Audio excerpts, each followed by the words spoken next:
বিরিয়ানির রেসিপি করতে আমি কী কী নিয়েছি দেখিয়ে দিই।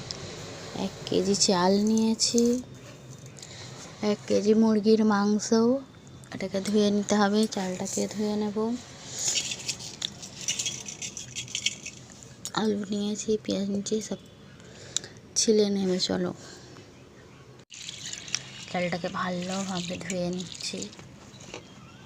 ঘষে ঘষে ধুয়ে নিলাম। ধোয়া হয়ে গেছে। চালে জল দিয়ে দিছি।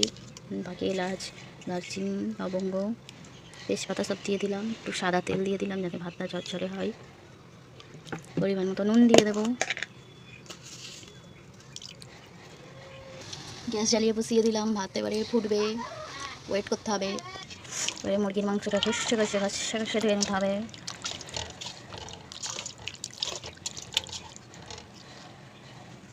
মাংস ধোয়া হয়ে গিয়েছে। এবারে